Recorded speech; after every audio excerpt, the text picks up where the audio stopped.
Out of sphere వద్దాం sir, సినిమాలు కాకుండా. అప్పుడు ఎన్నికల్లో మీరు జనసేనకి ప్రచార విభాగానికి బాధ్యతలు తీసుకున్నారు. ఏంటి పవన్ కళ్యాణ్ గారు పిలిచి అప్పగించారా? ఎట్లా సార్? లేదు సార్. అంటే నాకు ఫస్ట్ నుంచి కూడా సార్ ఆయన పిలవడం అయన్నీ బయట మీడియా ఇయన్నీ మనం మాట్లాడుకునే ఇది కానీ అవును సార్. చిన్నప్పటి నుంచి నేను బేసిక్‌గా పవన్ కళ్యాణ్ గారికి వీరాభిమాని. ఓహ్! గ్రేట్. మా బ్రదర్ వచ్చి చిరంజీవి గారికి ఇది. నేను కరెక్ట్‌గా ఎదుగుతున్న టైంలో కళ్యాణ్ గారు మంచి ఫామ్‌లోకి అప్పుడే ఫట ఫట కొడుతున్నాడు. తమ్ముడు, సిక్స్‌లు సుస్వాగతం, తొలి కొడుతున్నాడు ప్రేమ. ఆయన. కొడుతున్నప్పుడు ఒక రేస్‌లో ఉన్నా కరెక్ట్‌గా నేను ఎయిత్, నైన్త్ క్లాస్‌లో ఉన్నప్పుడు. ఓకే. సో ఆయన అంటే పిచ్చి అభిమానం నాకు. అవును. అభిమానం అండ్ 2 సార్లు ఇంట్లో చెప్పకుండా హైదరాబాద్ ఇక్కడ చెక్ పోస్ట్ దగ్గర ఆయన ఇల్లుంటే అక్కడికి వచ్చేసాం ఫ్రెండ్స్ అందరం కలిపి చూడటానికి. ఓకే.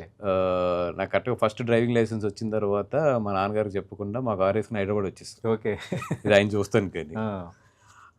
అట్లాంటి పిచ్చ ఫ్యాన్. ఓకే. సో హైదరాబాద్ వచ్చినప్పుడు ఫస్ట్ అసలు అరవింద్ గారితో కలుస్తున్నాము, బన్నీ గారితో ఫ్రెండ్షిప్ అవుతుందంటే నాకు ఇక్కంతా ఏంటంటే ఎప్పుడు ఆయన చూద్దామా అని. రైట్. అట్లాంటి ఫ్యాన్ నేను. అవును. అంటే మీరు నమ్మరు, జల్సా అప్పుడు అరవింద్ గారు నన్ను ఎగ్జిక్యూటివ్ ప్రొడ్యూసర్ కింద కళ్యాణ్ గారికి పరిచయం చేస్తే నేను షేక్ హ్యాండ్ డెవలప్ అయ్యా. మిమ్మల్ని ఇన్వాల్వ్ చేశారు. జల్సా అప్పుడు ఉన్నాను, ఫస్ట్లో ఉన్నాను. షేక్ హ్యాండ్ ఇవ్వలేక రెండో రోజు అరవింద్ గారి దగ్గరికి వెళ్ళి, సార్ నేను ఇంకో సినిమా జరుగుతుంది కదా దానికి వెళ్తాను. అదే ఇంట్రెస్టింగ్.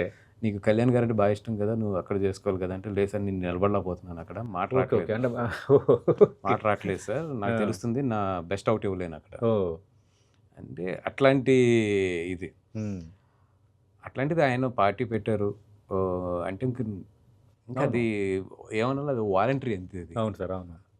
ఆయన కూడా ఏంటంటే నేను ఉంటాను బోల్డ్ సార్లు, ఆయన ఏదైనా చిన్న చిన్న విషయాలు నన్ను తిట్టిన సందర్భాలు ఉన్నాయి, ఇవన్నీ ఉన్నాయి.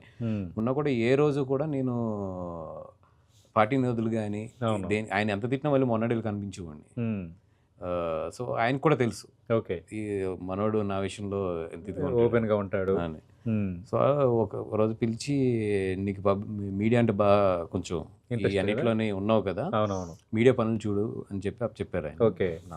బెస్ట్ నేనేం చేయగలను అదంతా కూడా మీరు తీసుకుని చేస్తాను. అవునవును. మీకు అది ఆల్రెడీ ఉన్నదే కదా, కొంచెం బాగా సినిమా ప్రమోషన్ అంటే చాలా హై స్కేల్. ఆటోమేటిక్ అది పార్టీలు గట్రా అప్లై చేస్తే జనాలకు ఒక రకంగా కిక్ ఉంటుంది. దాని బెస్ట్ ఏం ఇవ్వగలను అది చేశాను. ఓకే. మరి సాటిస్ఫై అయ్యారా? తర్వాత ఆయన 100% స్ట్రైక్ రైట్ సాధించారు, డిప్యూటీ సీఎం అయ్యారు, ఎలా అనిపించింది? నాకైతే ఆ రోజు కళ్ళు మూసేసుకున్నాను నేను, ఇది కౌంటింగ్ రోజు. ఎందుకంటే అంతకుముందు కొన్ని చేదనుభవాలు ఉన్నాయి కదండి. అసలు నేను పెట్టని దండాలు లేవు, నేను కొట్టనే ఇప్పుడు కూడా ఇంకా చాలా ముక్కులు ఉండిపోయినాయి ఆ విషయంలో. So that is the best moment. ఆ తర్వాత ఒకసారి కనిపించిన తర్వాత మళ్ళీ నా పనుల్లోకి నేను వచ్చేసాను. ఓకే. అంటే ఇప్పుడు అంటే జనసేనతో అంటే ఇప్పుడు it is there, but at the same time ఆయన్ని ఎక్కువ డిస్టర్బ్ చేయడం కానీ అది కానీ చేయను. ఏదైనా అవసరం ఉన్నప్పుడు వెళ్తాను, ఓకే, లేదంటే నా పనిలో నేను ఉంటాను. బట్ నేను ఎక్కడున్నా కూడా మనసు అక్కడ ఉంటుంది.